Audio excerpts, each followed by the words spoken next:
Sheekada 21aad Ilaahay oo ballan qaaday Masiixa. Markuu Ilaah abuuray dunida, waxaa qorshaha ugu jiray inuu soo diri doono Masiixa. Aadam iyo Xaawo ayuuna u ballan qaaday inuu samayn doono sidaas. Ilaahay wuxuu ballan qaaday in farcanka Xaawo uu ka dhalan doono mid burburin doona madaxa abeesada. Abeesadii dambaajisay Xaawo waa Shaydaanka. Ballanta Ilaahna waxay ahayd in Masiixa imaanayo uu burburin doono Shaydaanka dhammaantii. Ilaahay wuxuu Nebi Ibraahim u ballan qaaday in isaga lagu barakayn doono dadka adduunka oo dhan. Barakayntana waxay ka mid ahayd in Masiixa imaan doono maalin uuna dadka adduunka oo dhan uu ka badbaadin doono dembiyadooda. Ilaah wuxuu Nebi Muuse u ballan qaaday inuu soo diri doono Nebi Muuse oo kale.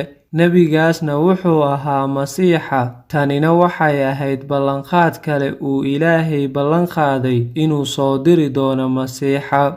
Ilaah wuxuu Nebi Daa'uud u ballan qaaday in faraciisa uu ka soo bixin doono Masiixa, uuna ahaan doono boqorka weligiis maamula dadka oo dhan. Ilaahay wuxuu Nebi Yereemaa u sheegay inuu axdi cusub samayn doono.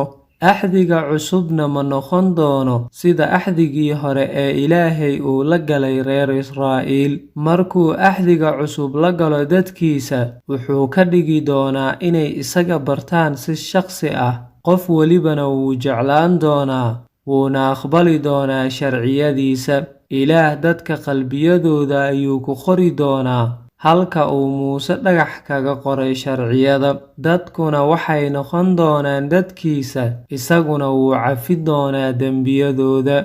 Waana Masiixa qofka axdiga cusub la geli doono. Nebiyaasha Ilaahay waxay kaloo sheegeen in Masiixa uu noqon doono nebi, wadaad iyo boqor. Nebigu waa qofka Ilaahay maqla kadibna fariinta Ilaahay dadka u gudbiya si ay ugu dhaqmaan. Masiixa imaan doonana wuxuu noqon doonaa nebi dhammaystiran. Wadaadku waa qofka u wanqala xagga Ilaah oo dembidaafna u weydiiya dadka xagga Ilaah, si uu Ilaah dembiyadooda u dhaafo. Sidoo kale wadaadku wuxuu u duceeyaa dadka, laakiin Masiixa imaan doono wuxuu noqon doonaa wadaadka saxda ah ee isku dhiibi doona in lagu allabaryo. Sidaasoo ay tahayna, Masiixu waa mid aan weligiis dembaabin. Markuu isku dhiibo in lagu allabaryana, ma jiri doonto dembi allabari kale ama wanqal kale loo sameeyo.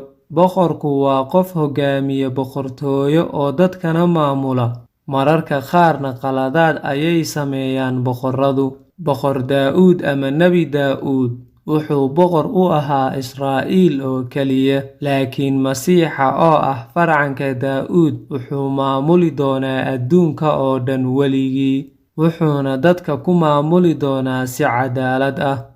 Nebiyaashii Ilaahay waxay sii sheegeen imaanshaha Masiixa.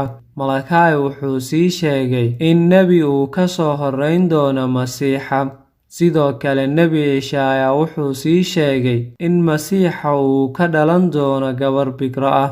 Sidoo kale Nebi Miika wuxuu isna sii sheegay in Masiixa uu ku dhalan doono magaalada Baytulaxam. Nebi Ishaaya wuxuu sheegay in Masiixa uu ku noolaan doono dhulka Galiili, uuna caawin doono dadka qalbi jabay, wuxuuna xoreyn doonaa dadka la haysto iyo kuwa xabsiyada ku jiro.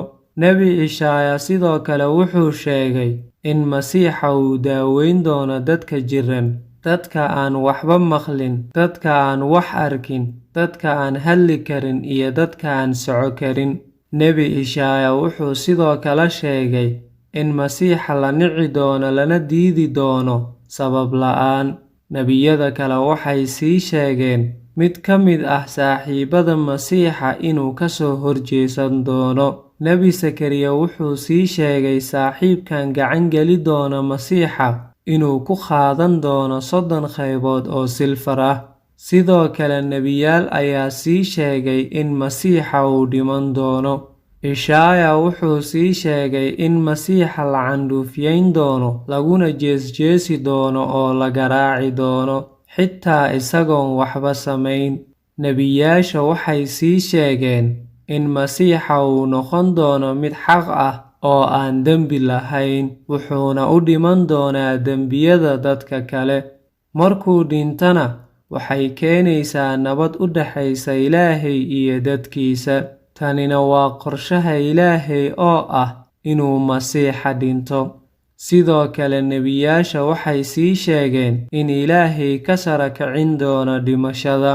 Tanina waxay ku tusaysaa inay tahay qorshaha Ilaahay ee axdiga cusub si uu u badbaadiyo dadka isaga ku dambaabay. Ilaahay wuxuu nebiyaasha tusay waxyaabo fara badan oo ku saabsan imaanshaha Masiixa, laakiin ma uusan imaanin inta lagu jiray wakhtiga nebiyadaas. In ka badan 400 oo sano ayaa ka soo wareegatay markii ugu dambeysay sii sheegidda Masiixa. Markii wakhtigii Ilaahay qorsheeyay la gaaray, Ilaahay wuxuu adduunka u soo diray Masiixa.